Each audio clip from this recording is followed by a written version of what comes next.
Konnichiwa minasan, for today's video, this is a day in my life as a 24-year-old stay-at-home mom living in Japan. Today is October 4, 2024, Friday. Maulan nga pala nung gumising kami ni Ethan. Pero kahit maulan ay mainit pa rin sa pakiramdam. Ang plano ko nga ngayong umaga ay maglinis ng bahay. Ilang araw na nga rin din kasi ako hindi nakapaglinis. At sobrang kalat na rin ng mga laruan ni Ethan. Mamayang hapon nga ay magbabas kami ni Ethan papuntang Toyohashi Station para sunduin nga si Ate Tin o yung ate ni Dada. Dapat kasi talaga sunduin nga sana namin sa Nagoya Airport. Pero dahil nga may trabaho ngayon si Dada, kailangan niya nga matulog ng ganitong oras ay hindi na nga namin siya masusundo. At ang sabi naman ni Ate Tin ay siya na lang ang bumiyahe papuntang Toyohashi Station. Balak niya kasi muna magstay dito sa bahay ng 2 araw bago nga yung klase niya sa Monday. Mas magtatagal nga sana siya magsistay dito kung hindi agad magsistart yung klase niya. Fast forward, naglalakad na nga kami ngayon papunta sa bus stop at kami na lang ni Ethan ang susundo kay Ate Tin sa Toyohashi Station. Gusto nga sana ni Dada na magsasakyan na lang kami ni Ethan, pero dahil maaga-aga nga akong umalis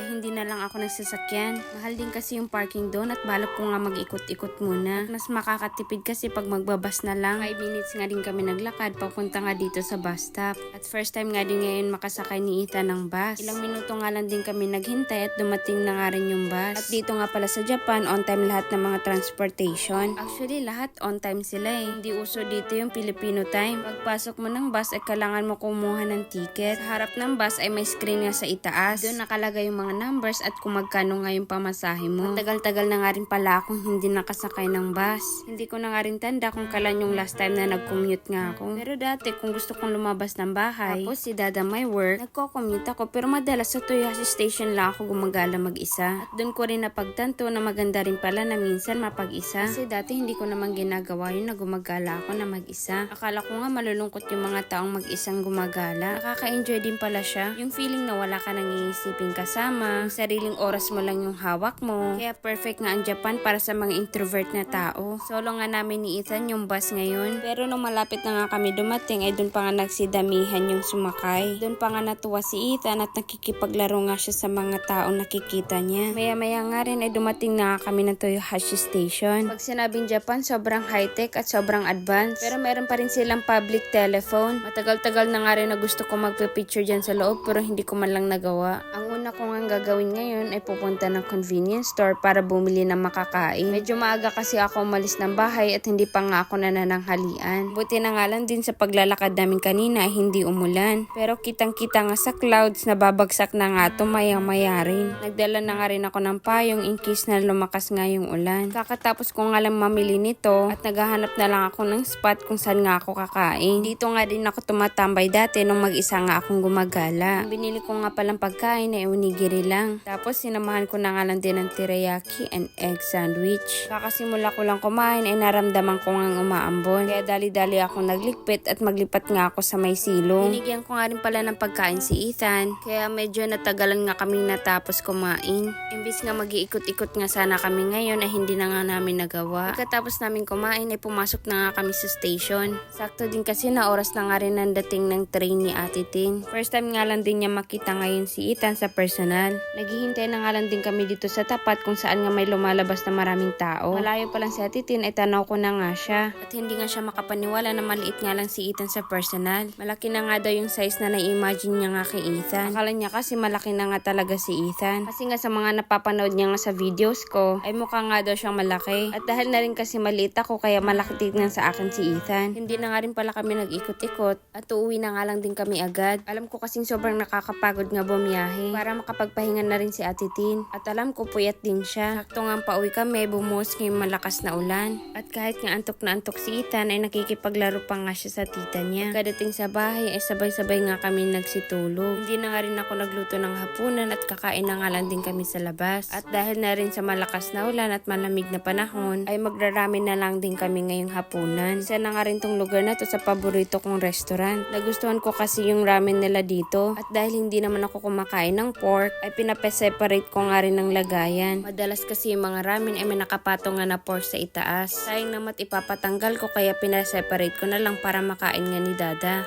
Pagkatapos namin kumain ay nagsiuwian nga rin kami kaagad. Sobrang lapit nga lang din to sa bahay namin. Ipamimigay ko nga tong iPhone 7 na to at nasa comment section nga yung rules kung sino pagbibigyan ko nito. And that's for today's video. Thank you for watching. Matane!